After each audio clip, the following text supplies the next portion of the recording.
Doing the numbers is so important whenever you're getting into real estate.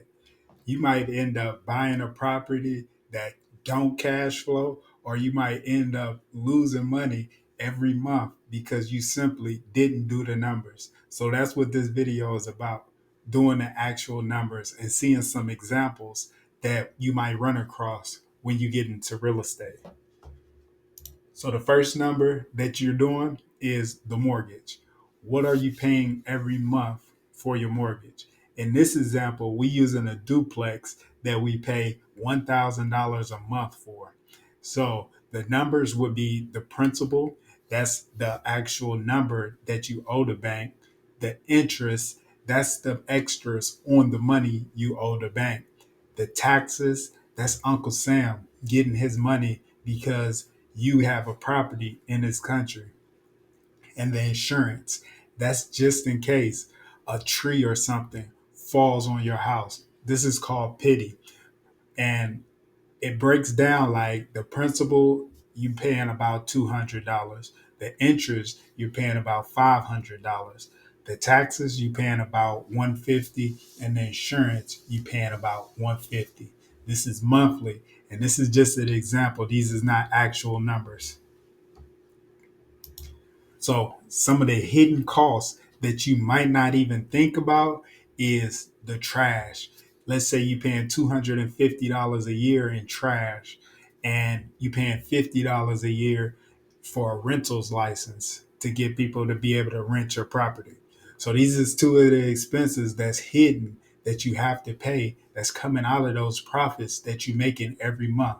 So let's say every year you make $5,000 per unit. Um, you gotta take out $300 of that towards these hidden costs that you have to pay. One of the biggest expenses that you will have is maintenance. Now, maintenance gonna be if a toilet break or if a plumbing issue happen. Those will be about $200 every time it happens. So these is maintenance issue. Appliance goes out, a refrigerator go out, a stove go out, something like that. That's about $200 every time it happens. Let's say HVAC problems, like that heat goes out in the wintertime. If the heat goes out in the wintertime, that could be up to $400, and that's for something simple.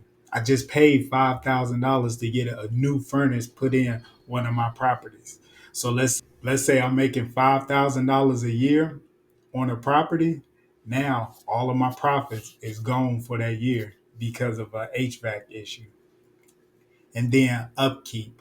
Upkeep gonna be another thing that you want to just get into, just so $5,000 expenses don't happen. And upkeep might be putting new filters in your furnace every season so that a big issue don't happen.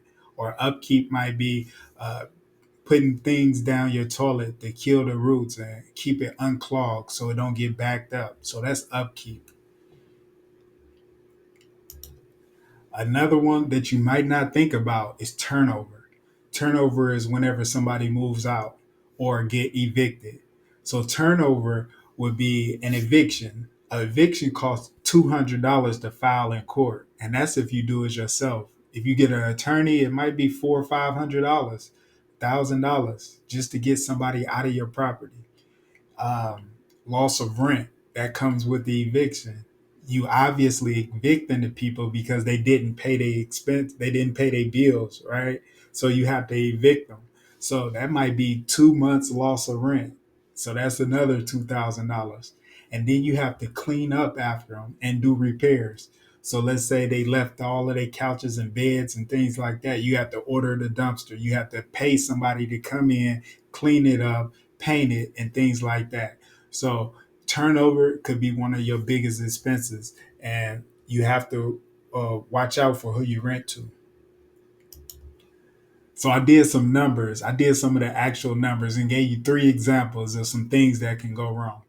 And the takeaways from these things is to put up some extra cash every time you make some money, and to vet your tenants so you know who's living in your property. and to do preventative maintenance so big problems don't happen.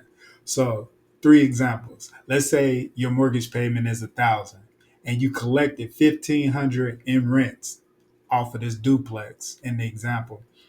So, a toilet breaks and it costs you $100 to get the toilet fixed. So, instead of you making the $500 profit every month, you only made $400 this month. Another example, let's say it's $1,000 mortgage and one of the tenants pay you, but the other one ends up getting evicted. So let's say the whole eviction process costs $1,900 and getting her out, losing rents and cleaning up. So that month you lose 2150. So you lost 2150 and you only making 5,000 a year. That's half of your profits for the year, right? So the last example is you paying $1,000 mortgage, you have a $1,500 collected this month, and nothing happens. So you made $500 in profit. So these is three of the scenarios that could happen every month, and you got 12 months out the year. So, like I said, vetting your tenants and putting up extra cash that will help you significantly whenever you're getting into renting out properties.